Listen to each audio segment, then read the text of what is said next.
We remember before you today Franklin Delano Roosevelt, born this day 142 years ago.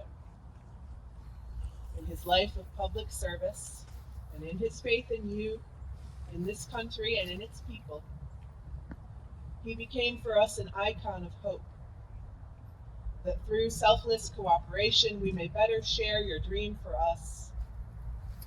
Through lives of faithful integrity, we may have the courage to face every challenge. And that through the pursuit of true justice, we may, in our time, find your peace. On this day, God, we ask your blessing for ourselves and for all public servants and elected leaders. That you would grant to us the authority, the wisdom, and the strength to pursue your good dream for us. As we remember President Roosevelt, give us a love of truth and justice, and make us mindful of our calling to serve all your people for the love and the honor of your name. On behalf of the United States Military Academy at West Point and the United States Army, thank you for this opportunity to honor the life and legacy of President Franklin Roosevelt. President Roosevelt's contributions to the United States and the world are immeasurable. His leadership during the Great Depression demonstrated courage, resilience, and an unwavering commitment to the well-being of the American people. His strategic vision, diplomatic skill, and resolute spirit during World War II played a pivotal role in the Allied victory. He will always be remembered as one of our greatest presidents, and a person and a man who led the American people during a period of immense challenges and difficulties. I want to offer just a few brief notes. I think we're so aware, and it bears repeating, of the historic accomplishments which are dizzying. But I want to just hold up three sort of character traits, in a sense, what we would call in the Jewish tradition midot, or precepts. And so a lot of my, what I know directly of FDR's teaching and life comes from my brother Paul and I. Our father John is a grandson of FDR and Eleanor, and so some of these personal accounts are what we grew up hearing. So our dad grew up riding his bike. He lived for a time with his mother Anna in the White House, and he grew up riding his bike, learning to ride his bike in the same driveway where FDR learned to kind of walk, again. And so there's sort of powerful overlaps that our dad shares from that time. And one of the things that he always holds up as a grandson, right, of President Roosevelt was his irrepressible joy and humor, even in tremendously trying times.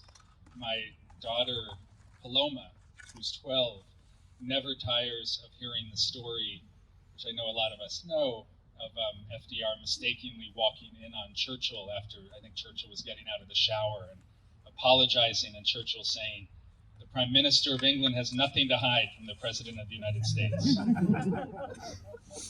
And so that's her fate. She has a handful of favorite FDR stories, including I think this is one that all of the grandchildren report in kind of different versions of this, the throwing of the Thanksgiving turkey drumstick down the table.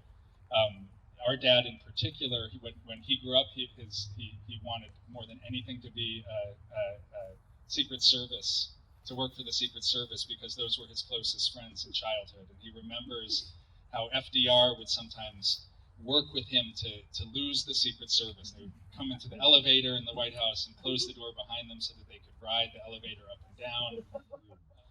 FDR savored stories, probably his own more than others. He had a wonderful grin. He would throw back his head and laugh. He would say, "I love it." That was his favorite expression, according to my dad. He loved to talk. Of course, he had a natural eloquence. In his office, one couldn't get a word in edgewise, right? If you were having lunch, you had to wait until his mouth was full to make your request. And because you left his presence with such a warm and fuzzy feeling, you never knew if what you came in to request was actually granted or not. You would leave feeling good, but you're not sure you got what you wanted. So this joy and humor, this buoyancy, which I would say definitely is connected to the faith that he had that we spoke about at the beginning. I want to also hold up FDR's pragmatism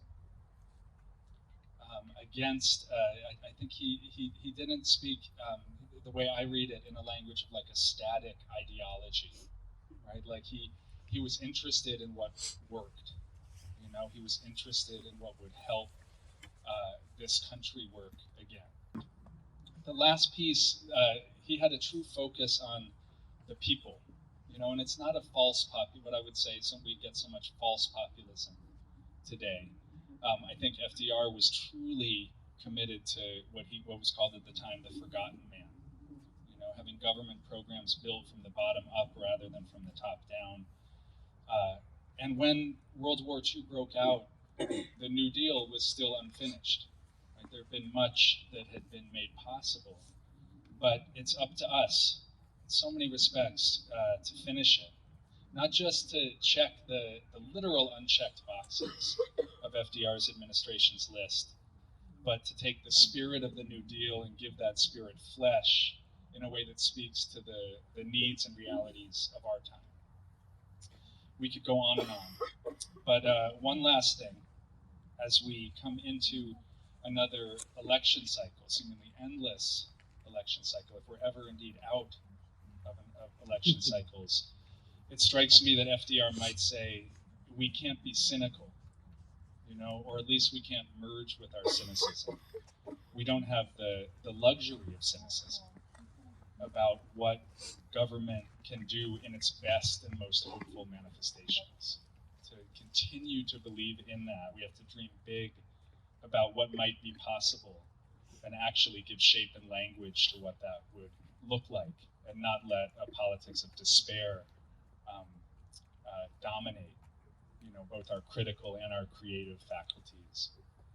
So I want to close with a passage from a poem by Henry Wadsworth Longfellow that our father remembers hanging on the wall of their home as a child, that was meaningful to FDR.